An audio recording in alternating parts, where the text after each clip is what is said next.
Ang programang ito ay rated SPG. Striktong patnubay at gabay ng magulang ang kailangan. Maaaring may masiselang tema, lengguwahe, karahasan, sexual, horror o droga na hindi angkop sa mga bata. Si Dad yung natawagan ko. Pasensya ka na, istorbo pa kita. Pupuntahan ni Carlos ang anak.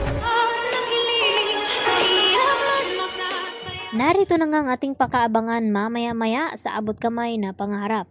Agad ngang nakalusot itong si Zoe nang tanungin dito ni Lynette na kung ano ang sinasabi nito na kung bakit tinatawag niyang daddy itong si Doc Carlos Benitez.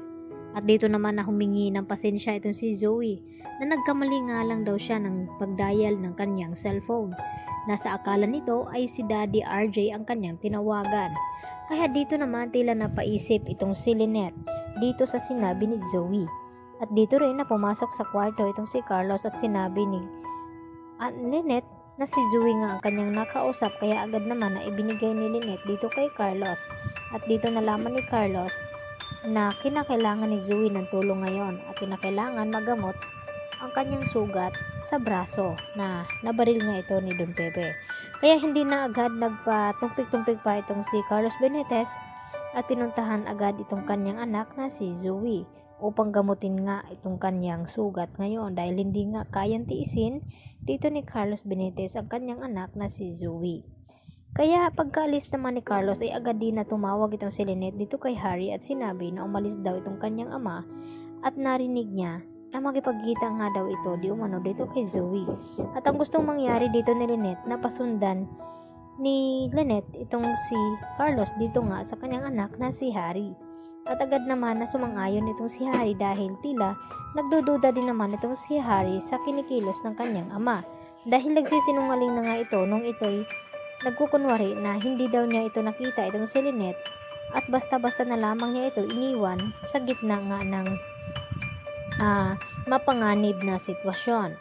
Kaya agad ngang nagulat itong si Harry nang makarating doon sa lugar kung saan ay pinuntahan ni Carlos itong si Zoe at Moira at dito niya napag-alaman at narinig na itong si Zoe ay ang kanyang anak nang sabihin nga ni Carlos na ayaw daw niyang mapahamak itong kanyang anak na si Zoe.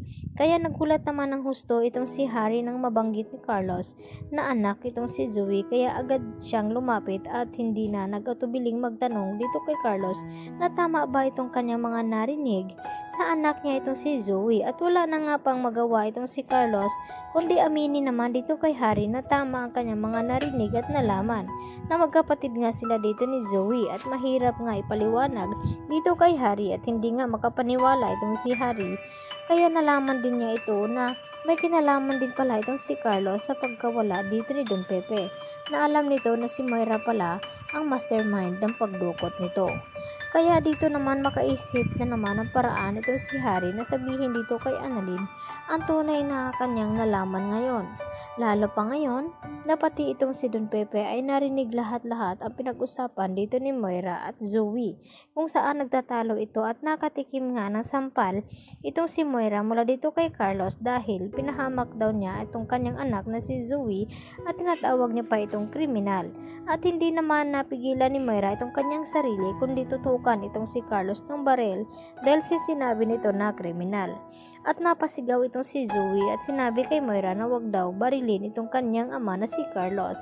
At dito naman na sinabi ni Moira kay Zoe na hindi niya ito ama dahil si Robert lamang ang nag-iisang ama di umano dito ni Zoe.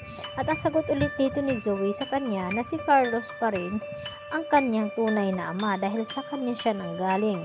At dahil dito talagang umiinit ang kanilang pagtatalo. At dito nga nagising at namulat itong si Don Pepe sa lakas ng mga boses ng pagtatalo dito ni Moira at Carlos Benitez. Kaya naman laking gulat ni Don Pepe nang malaman niya na itong si Carlos ay may kalukuhan at sikreto din na ginagawa na anak niya nga ito si Zoe at hindi niya ipinagtapat dito kina Annalyn at kay Lynette. Kaya kinakailangan ngang makatakas dito ni Don Pepe nang sa ganun ay malaman din dito ni Lynette na may sikreto palang tinatago ang kanyang asawa. Kaya yan naman ang ating pakatutukan at aabangan mamaya-maya konti mga kapuso. Dito lamang yan sa abot kamay na pangarap at huwag niyo po sanang kalimutan i-like at i-subscribe ang aking munting channel. Hanggang yan lang po muna. Marami pong salamat. Bye-bye!